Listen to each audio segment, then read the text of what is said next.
Now, I'm sure you've seen the news in recent days about Nike's decision to cancel the sale of a shoe featuring the Betsy Ross American flag after Colin Kaepernick intervened, sharing his concerns that the flag was tied to the era of slavery in America. In a statement, Nike said, Nike made the decision to halt the distribution of the Air Max 1 Quick Strike 4th of July based on concerns that it could unintentionally offend and detract from the nation's patriotic holiday. As you can expect, the decision prompted some pretty angry responses from Republicans and conservatives in general. Texas Senator Ted Cruz vowed to never purchase a Nike product ever again, stating, quote, "I own lots of Nike. I've been a lifelong customer since I was a kid. But they've now decided their shoe represents snide disdain for the American flag. Since they don't want my business anymore, I won't buy anymore," unquote. Similarly, Arizona Governor Doug Ducey ordered the Arizona Commerce Authority to withdraw all of the financial incentive dollars that the state of Arizona was providing for Nike to locate itself there.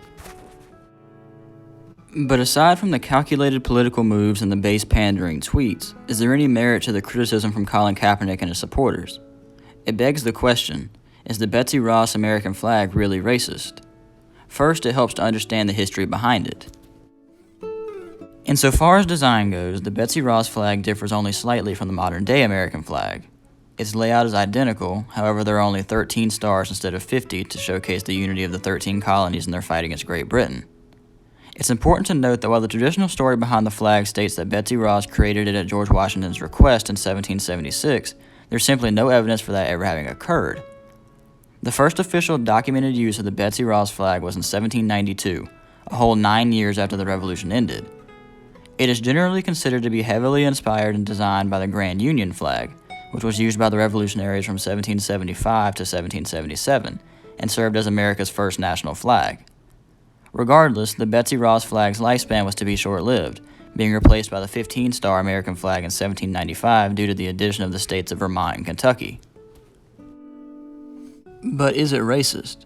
While there is certainly no overt racist imagery or symbolism in the flag, and while it doesn't carry the stigma of, say, the Confederate flag, it is undeniably linked to the time period it was created in.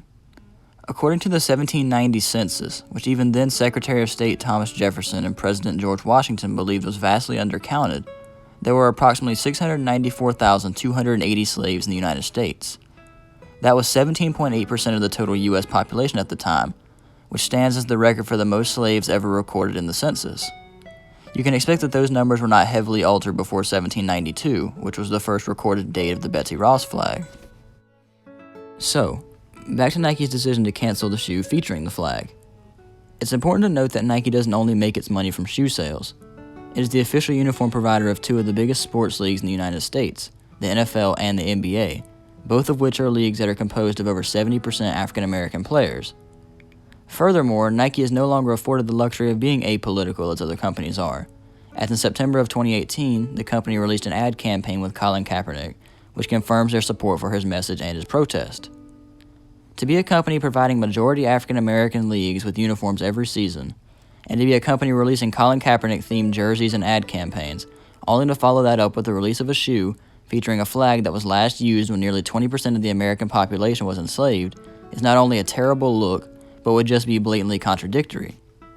Colin Kaepernick, regardless of how you feel about his protest, was right to voice his concern with Nike over this shoe, and Nike, to their credit, was right to listen to those concerns and act on them.